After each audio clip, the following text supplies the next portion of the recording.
Oyagala okumanya ebiriwo, ebyaliwo, oba ebigenda okubaawo. Program Tambula n'okumanya gose. Tambula n'okumanya ku MRU TV ne Royal FM. Tambula n'okumanya. Tambula n'okumanya.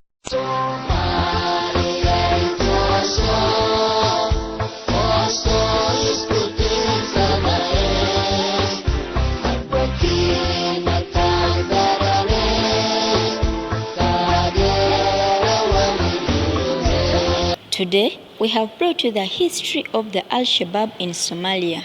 Al-Shabab originated as a militia affiliated with the Islamic Courts Union, a federation of local and clan-based Islamic courts that had been founded in southern Somalia in 2004 to combat the lawlessness and banditry afflicting the area since the collapse of the government of Mohammed Barre in 1991. Al-Shabab began in late December 2006 as a splinter group of the Islamic Courts Union after the group had peacefully withdrew from Mogadishu and the leaders of the Islamic Courts Union, Sharif Sheikh Ahmed and Sheikh Hassan Dahil Awais, resigned and disbanded the Islamic Courts Union. The group has been suspected of having links with Al-Qaeda in Islamic Maghreb and Boko Haram. The group describes itself as waging jihad against enemies of Islam and is engaged in combat against the federal government of Somalia and the African Union mission to Somalia. Some of the group's leaders quarreled with Al-Qaeda over the union and quickly lost ground. The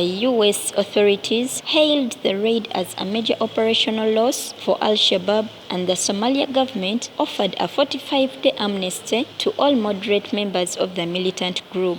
Al-Shabaab's composition is multi-ethnic with its leadership positions mainly occupied by Afghanistan and Iraq, trained ethnic Somalis and foreigners. Unlike most of the organization's top leaders, its foot soldiers are primarily concerned with nationalist and clan-related affairs as opposed to the global jihad. They are also prone to infighting and shifting alliances. Al-Shabaab is said to have many foreigners within its ranks, particularly at the leadership level. A senior U.S. military official told the New York Times in mid-2011 that about 30 U.S. citizens were Al-Shabaab fighters.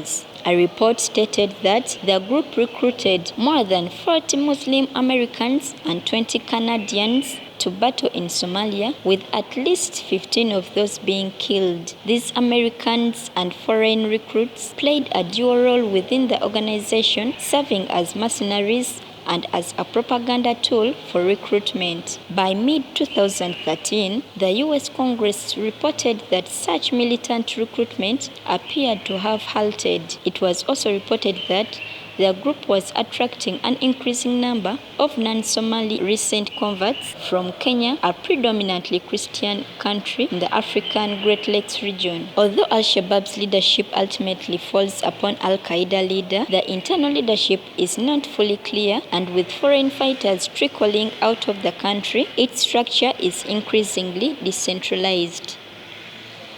According to diplomats, Muslim areas in coastal Kenya and Tanzania, such as Mombasa and Zanzibar, are especially vulnerable for recruitment. On 1st September 2014, a U.S. drone strike carried out as part of the border mission killed Al-Shabaab leader Ahmed Abdi Goden, also known as Mukhtar Abu Zubail. As of 2015, the group has retreated from the major cities. However, Al-Shabaab still controls large parts of the rural areas. The group remains strong and active and is responsible for many terrorist attacks with high death tolls, including the September 2013 Westgate shopping mall, 14th October 2017 Mogadishu bombing, and December 2019 Mogadishu bombing.